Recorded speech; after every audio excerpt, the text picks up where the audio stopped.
मुनियों और अवतारों की भूमि भारत एक रहस्यमय देश है।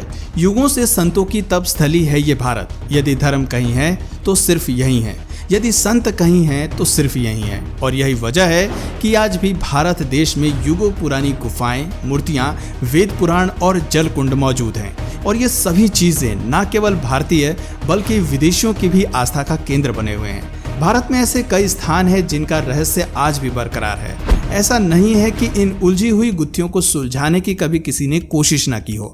दरअसल वैज्ञानिक या शोधकर्ता जितनी बार भी इन रहस्यों के पीछे का सच जानने की कोशिश करते हैं, वो उतना ही उलझते जाते हैं। इसी के मद्देनजर आज हम आपको एक ऐसी रहस्यमय जगह के बारे में बताने जा रहे हैं जो महज एक कुंड है, जिसे भीम कुंड के नाम से जाना जाता है, जिसकी गहराई पता करने की कोशिश स्थानीय प्रशासन से लेकर विदेशी वैज्ञानिक और डिस्कवरी चैनल तक ने की, लेकिन सबको निराशा ही हाथ लगी।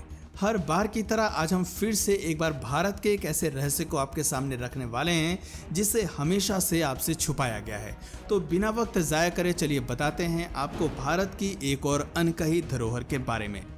मध्य प्रदेश के बुंदेलखंड में स्थित ये स्थान प्राचीन काल से ही ऋषियों, मुनियों, तपस्वियों और साधकों की स्थली रही है। वर्तमान समय में भीम कुंड का ये स्थान धार्मिक, पर्यटन और वैज्ञानिक शोध का भी केंद्र बना हुआ है। ये भीम कुंड मध्य प्रदेश के छतरपुर जिले भगवान समझता था मैं तुम्हें, तुमने मुझसे मेरी आस्था ही छीन ली। तो हो ही गई तुझे मुझसे नफरत। जिले से करीब 75 किलोमीटर दूर स्थित बाजना गांव में मौजूद है। इस कुंड को देखने और इसमें नहाने के लिए बहुत से लोग दूर दूर से आते हैं। किस्सों कहानियों में बताया जाता है कि इस कुंड का संबंध महाभारत काल से भी है, जिससे इसका महत्व और बढ़ जाता है। भीम कुंड की खासियत यह है कि इसका पानी बेहद साफ और निर्मल है, जहां लाखों की संख्या में मछलियां ऊपर तैरती हुई दिखाई देती हैं। जब भी कोई आस्थावान व्यक्ति इस कुंड में स्नान करने के लिए आता है तो न तो मछलियां पानी के अंदर जाती हैं और ना ही उन्हें किसी प्रकार का डर होता है, क्योंकि उस व्यक्ति से इतनी सकारात्मक ऊर्जाएं निकलती हैं। भीम कुंड एक ऐसा नाम है जो आज भी वैज्ञानिकों के लिए एक रहस्य का केंद्र बना हुआ है। भीम कुंड की गहराई नापने के लिए कई वैज्ञानिकों ने दिन रात एक कर दिए, लेकिन आज तक कोई भी वैज्ञानिक और संस्था ये पता नहीं कर पाई कि आखिर भीम कुंड की गहराई कितनी है और आखिर क्यों इस कुंड का पानी नीला दिखाई देता है। ऐसा इसलिए क्योंकि ये सारी खासियत किसी कुंड की नहीं बल्कि किसी समुद्र की होती है, जिस वजह से विज्ञान के लिए आज भी यह किसी रहस्य से कम नहीं है कि आखिर कैसे एक छोटे से कुंड के अंदर समुद्र जैसी स्थितियां पैदा होती हैं। आखिर इस कुंड का महाभारत में क्या महत्व था, चलिए इस बारे में आपको थोड़ा बताते हैं ताकि आपको इसकी धार्मिक आस्था का भी पता चल सके।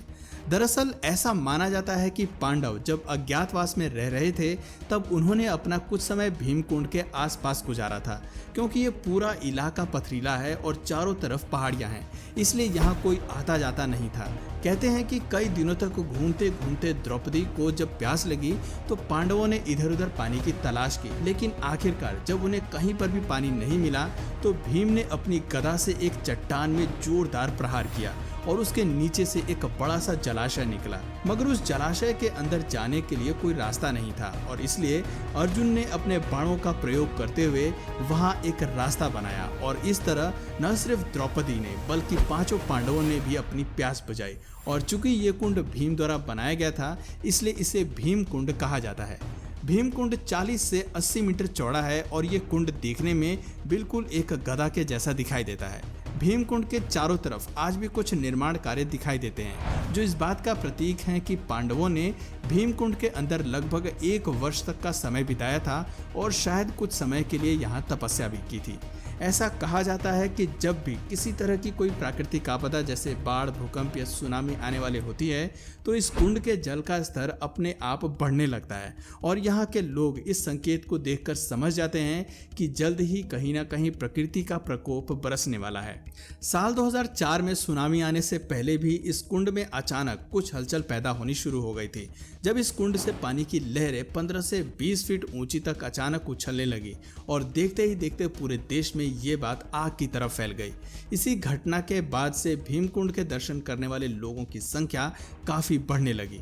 कुछ दिनों बाद देश विदेश की मीडिया और दुनिया भर के वैज्ञानिक भी यहाँ पहुँच गए, जिसके बाद भीम कुंड पर शोध शुरू किए गए कि आखिर कैसे इस कुंड में समुद्र की तरह हलचल हो रही है। हैरानी की बात तो ये है कि वैज्ञानिक कई दिनों तक इस कुंड की गहराई को नापने की कोशिश करते रहे और कई गोताखोरों ने कुंड के अंदर जाकर देखा, पर लगभग 22 फीट पानी के अंदर जाने के बाद वो लोग आगे नहीं जा पाए, जैसे कोई ताकत उन्हें आगे जाने से रोक रही हो। एक बार तो एक विदेशी वैज्ञानिक ने कुंड की गहराई का पता करने के लिए 200 मीटर पानी के अंदर तक कैमरा भेजा था, लेकिन फिर भी इसकी गहराई का पता नहीं चल पाया। वैज्ञानिकों का कहना था कि इसकी गहराई नापना संभव नहीं है। इसके अलावा यहाँ गहराई में कई क्विंटल वजन की मछलियाँ मौजूद हैं और अंदर पानी का बहाव भी बहुत तेज है और साथ ही नीलम पत्थर के जैसी एक बड़ी चट्टान भी है।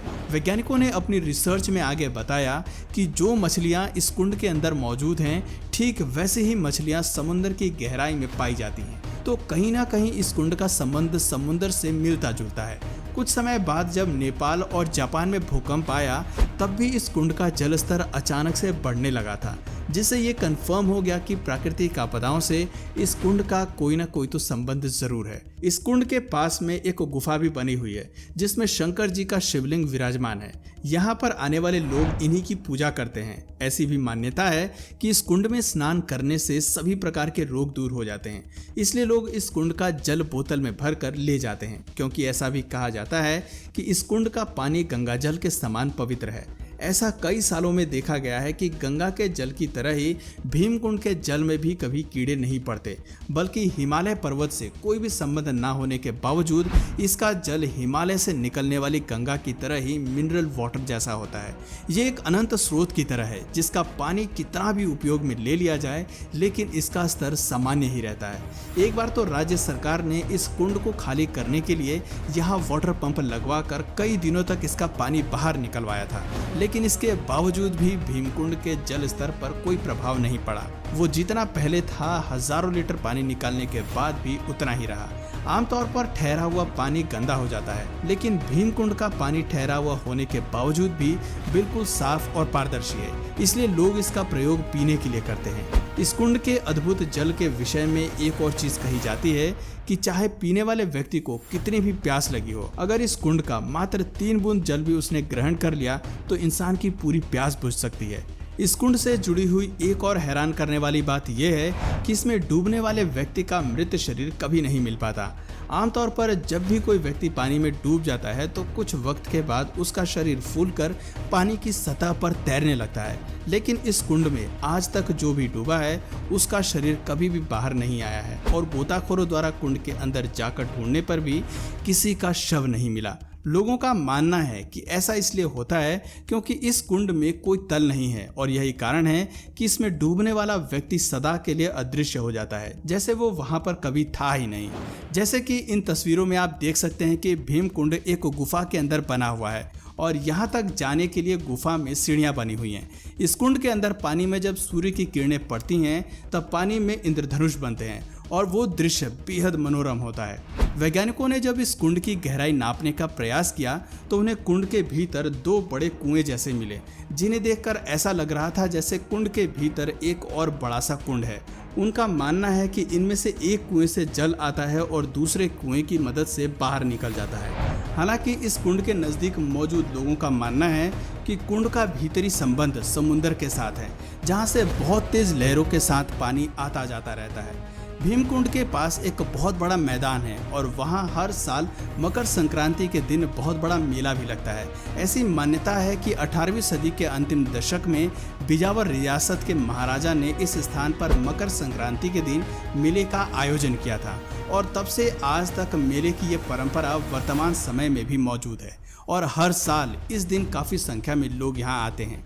इस कुंड के पानी का स्रोत क्या है, इसकी गहराई कितनी है और वैज्ञानिक आखिर इसका छोर क्यों नहीं खोज पा रहे हैं और वो कौन सी अदृश्य शक्ति है जो गोताखोरों को भी यहाँ नीचे जाने से रोकती है, ऐसे कई सवाल हैं जो इस कुंड को घेर कर रखते हैं, मगर इनका जवाब किसी के पास नहीं है। बस इतना ही नहीं, बल्कि इसी की तरह भारत में और भी काफ़ी सारे कुंड हैं जो इससे भी कई गुना रहस्यमयी हैं। तो अगर आपको उनके बारे में जानना है तो हमें नीचे कमेंट करके ज़रूर बताइए और अगर इस वीडियो से आपको कुछ नया जानने या सीखने को मिला या फिर इंटरेस्टिंग लगा तो प्लीज़ इस वीडियो को